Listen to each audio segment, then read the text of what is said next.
What are you talking about?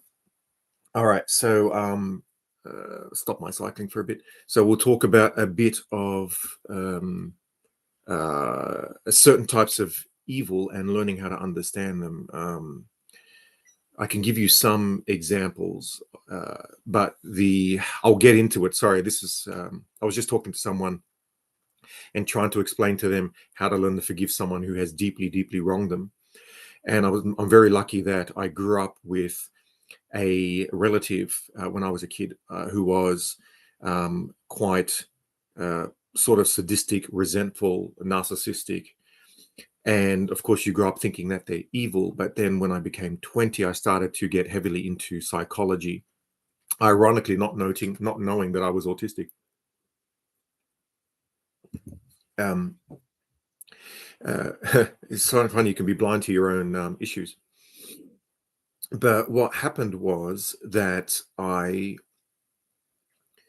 started to understand the narcissist, and it took maybe 10 to 15 years to over time, because I would read in my spare time, to deeply understand someone from a coding perspective. So in the same way you'll look at a chessboard and see pieces and know that those pieces can only move in certain ways, you start to realize that this is actually most likely the same with people, and that they have limited will at best. So this concept of free will was an illusion, in the sense that you can choose to be anything or anyone at any time, which is definitely not the case. Each choice, of course, eliminates future possibilities of who you are and leaves only some left, and you end up becoming realized into the person that you are.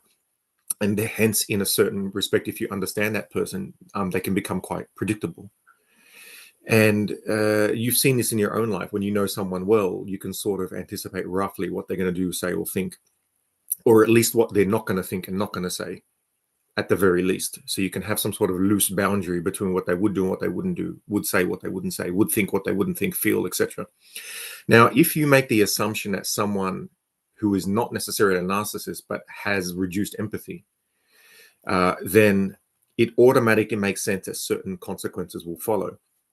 So one thing is this: if bad things happen to them, it's much easier for them to become resentful and not give a shit that bad things happen to everyone else as well. And it's not that they choose not to give a shit, it's that they physically don't feel it. So in the same way, I was trying to explain this to my girlfriend. I said, being autistic, I don't recognize facial expressions, and you can't understand how I can't recognize them. But you know that I don't, because you know me enough to know that just the way I behave, it just doesn't make sense that I would understand them. So once she makes that assumption, then it's very easy to then forgive me for making mistakes in social situations, like saying the wrong thing, sitting in the wrong place, eating the wrong food, eating too fast, talking when I shouldn't because someone wants a pause or they're reflecting. And of course, I've learned to modify those behaviors using my intellect to, what I can of my intellect to sort of override or compensate for that lack.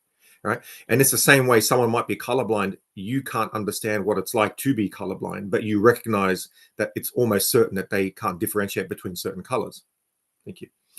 So you then make that assumption and then recognize future situations where they're going to make what to you would look like a mistake.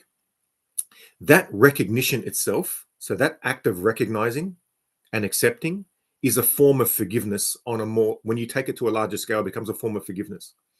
And I know the more evil someone is or their acts are, it becomes harder to forgive.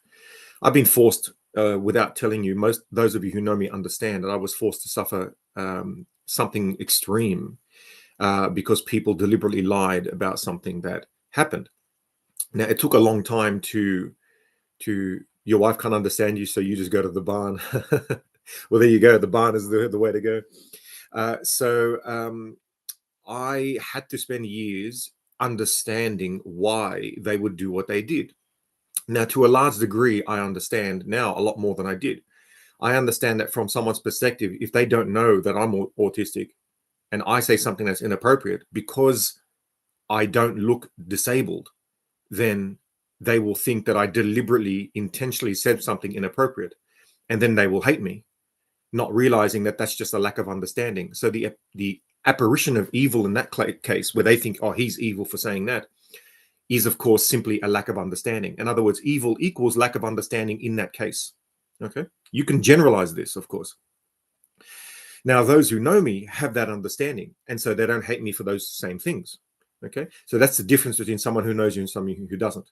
So then we have a question: how does someone forgive their mother for abusing them for years and years and years? And look, without getting into names, I don't want to do that, but it's hard to separate this because, of course, growing up, you observe this. I observed, a semi-close family member mistreat my parents, and I saw that for years and years and years and years.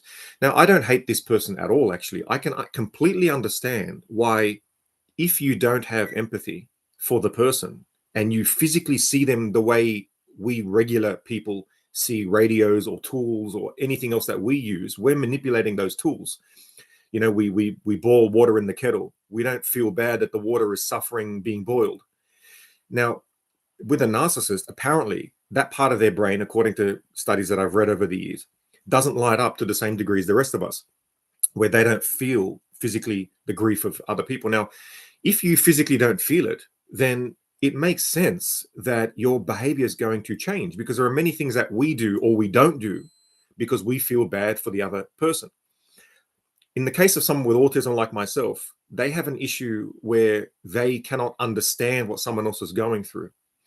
And this happened to me and then other autistic students that I started to train after I had years of therapy with my autism. What I learned was that I had to have their behavior translated into my autistic mind, and then I would have massive empathy for them. So the lack of empathy that appears with someone with autism is not because they don't feel empathy, it's because they don't understand what the other person is going through. But when you translate it, then you do understand, so you can develop that empathy. So I understood how you could not have empathy in a different way, in a roundabout way. Now, with a narcissist, they don't have it, because even if you explain to them the situation, for some reason, they don't feel it. Okay. So not feeling it means that they don't give a shit unless it's in their interest to do so. And then you think, well, is that evil? It's not evil necessarily. It's bad for the rest of us, but it's not evil as in the person saying, woohoo, I'm going to be evil. No, they're genuinely processing information, and this is the response that comes out. So you can sort of look at it like a broken computer. Now, is the broken computer evil? Well, as a consequence, it commits what we call evil acts. So they might do something like deliberately get so drunk and get in a car and kill people. Now, is that person evil? Well, in society, we just label it that and make it simple and throw them away in jail, etc. And sure, yes, all of this suffering should happen to them. But I think the hating of them is reduced to some degree when you recognize that what they were doing was something that one would naturally do given their genetic and social and cognitive predispositions. And that's very hard. That's very hard, especially when it happens to you, right? It can take decades to get over that. But I think that's the pathway to start healing. So, for example, there's someone in my life who, actually, most people are like this, right? Imagine a painting, and most of the painting is smeared with shit. But in the middle of the painting, there's this beautiful artwork. Now, what I find about ourselves, we don't see the shit on our own painting. We only see the beautiful artwork. And so other people see the shit and go, you're not that good. And the person goes, how dare you say that? I'm amazing, right? So how to interact with people who are not self-aware? You can, if they're close to you and you want to love them, but you realize that a lot of their behaviors are just garbage, is that you recognize that they're not seeing the garbage, that they're genuinely believing that they are that circle of beautiful artwork, that in fact what we see is, yes, that circle, but the rest. Then you suffer the curse of knowledge. The curse of knowledge is that you have the knowledge of that shit on the painting, so it becomes very hard to see the circle of beauty. So what you do is you focus on the circle of beauty. So I'll look at someone in my life, I've used puppets years ago to represent these people. And I represent the circle so that when people see the puppets on screen, they think how cute, how amazing, how beautiful. But I'm deliberately removing the shit, because what I'm doing is a technique where I'm focusing on the circle, knowing that the person with whom I'm interacting only sees that circle. So I'm engaging with them on what they see and recognize, you know what, that's what they see. So I'll acknowledge that part. And it's a way of letting them know that you appreciate them. What was the owl's name? Oh, Pompous. There was Pompous, there was Honest Joe, there was Auntie May. You love. I did a video about Pompous yesterday, actually, but I didn't. It's not published. I might give it to my Patreons. But Pompous, yeah, he's hilarious. I should bring him back one day. But yeah, you engage with them on that level so that it's easier to understand their motivations. It's easier to forgive them, but you have to do it the rest of your life. And so you end up like, it's hard. Yeah, it's hard, but you physically do it every day, and you write notes on your walls, on your computer, on your calendar to keep doing it. And then over the years, it becomes easier. And then you realize that you are not the same person you were 10 years ago. You are someone that can forgive more easily. Thank you. Because you are much more aware of the motivations of the other person and how they see you. It takes a long time to do that. Like, I think the people who lied and did what they did, in my case, for example, I can actually understand it. And in fact, I actually owe them a lot, because if I didn't go through all this hell, I wouldn't have become the mathematician I am today and have learned so much that I've learned. So I'm actually quite grateful for those who didn't understand me and chose to try and hurt me. They actually did me an amazing thing. But anyway, that's a whole other topic. We'll get there, and I'll bring back Pompous one day. All right. Talk to you next time. And don't forget to take life one smack at a time.